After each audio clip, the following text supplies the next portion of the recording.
So basically, cyber warfare is the next war which is being fought between nation states silently.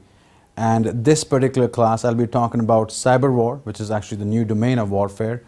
Also could be referred to as World War One or Cyber World War One.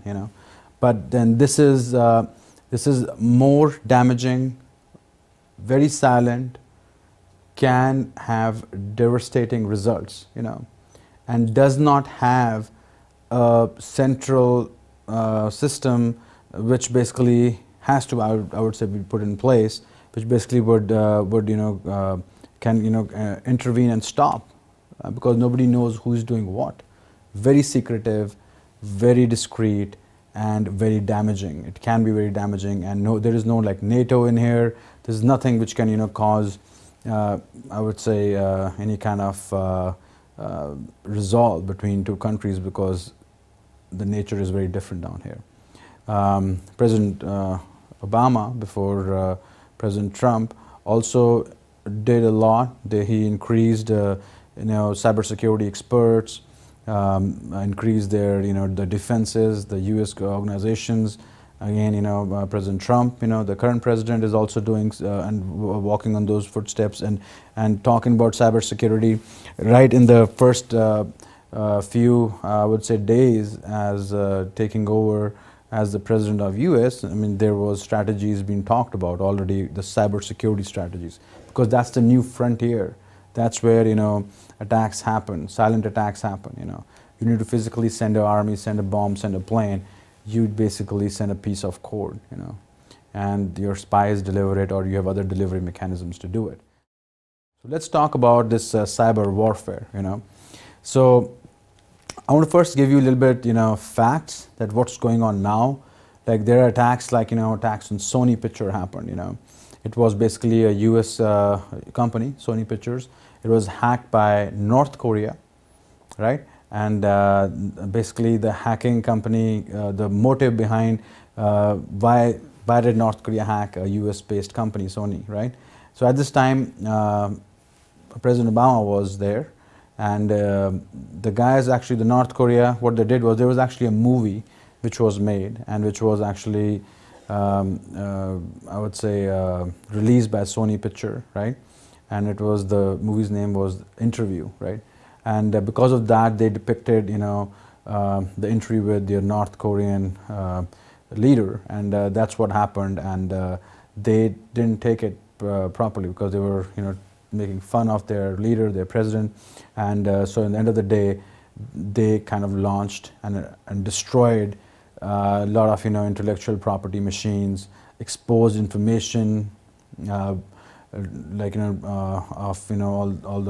all the actors of the movies which were not released. So they took it really personal as a country, that hey, why are you making fun of our leader, And they launched this attack, and this was done, and then of course everybody took the defensive measures on these guys, right?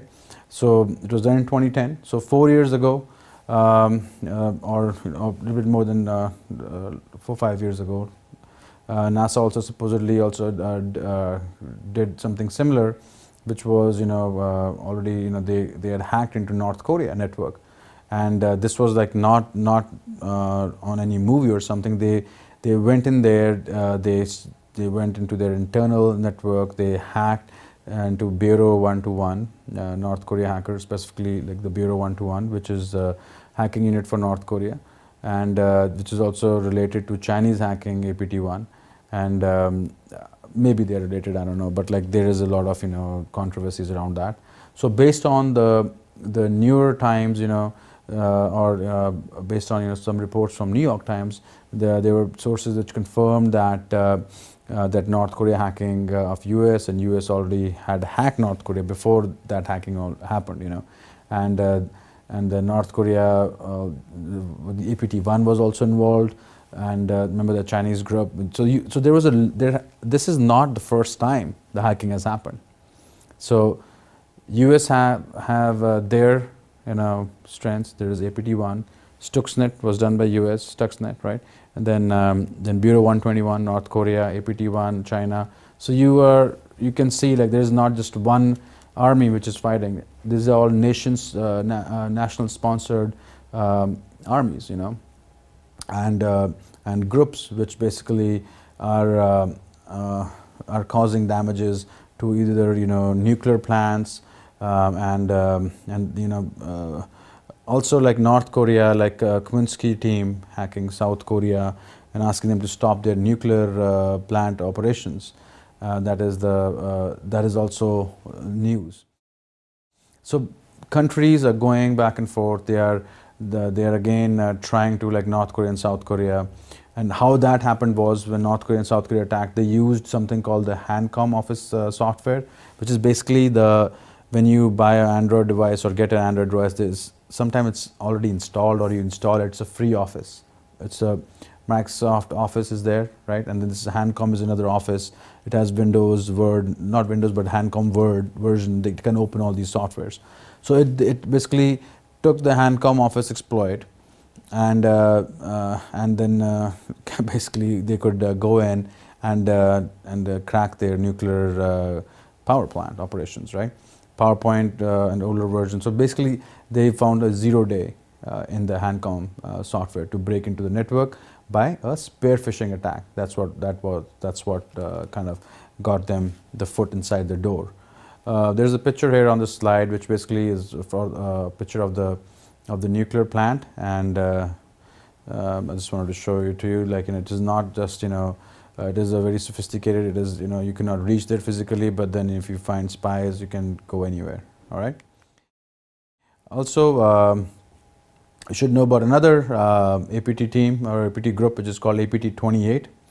Also, this one is documented by Mandant, and it's the Russian team hacking US, and organization which actually recently also was in the news, and in 2015 August, because they attacked Pentagon, was hacked by Russia, and Russian hackers supposed to be behind it, and this was published in Washington Post, and there was evidence which tied back to APT 28, and this is all your cyber warfare, cyber world war happening around you, right? So there, APT 28 is there. You have APT 1. There is Koreans, going after each other. There is Americans, Stuxnet, So there is, everybody has their defenses. Everybody has their fences. Everybody has their organizations, teams. Sometimes they work together. We don't know about it. Some are documented, some are not, and that's the nature of this particular new world war, right? So I would say, as an ethical hacker, it's your choice which team you join, right? But goal should always be to protect organizations, to use your practices ethically and within the constraints. All right. So actually, this has brought us to the end of this particular course, first course of this particular certification. And let's go over a little bit, summarize what we have kind of gone through so far in this particular last few chapters, right? Last few classes. So to follow with, we talked about APTs, how sophisticated they are, how can they be used to break into organizations, some amazing things like physically destroying physical infrastructure. You also learned about APT lifecycle. I kind of got introduced with the kill chain, and then got a little bit more steps. We went, each step, how it does.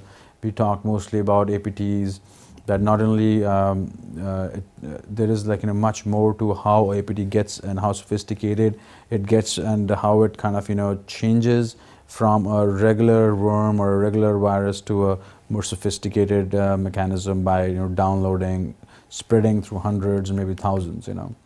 All these are state-sponsored APTs. We talked about APT1. We talked about Chinese APT1, of course, then Stuxnet, US behind it, North Korea's. Then we talked about APT28, then Russia's, team.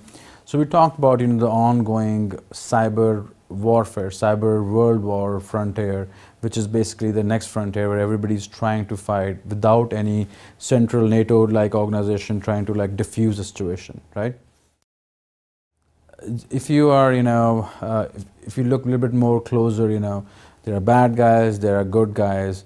Always remember, defend the organizations, try to work on the ethical side of things, and we will actually try and get you more familiar with other APT rounds, APT-based scenarios, and APT-based techniques and understanding, so you have a full-on knowledge of what else is happening. All right. Thanks for joining. I hope you enjoyed this class. If you have any questions, do reach out. There are some labs which I would love you to follow and try to understand more from a practical standpoint also. All right, have a nice one.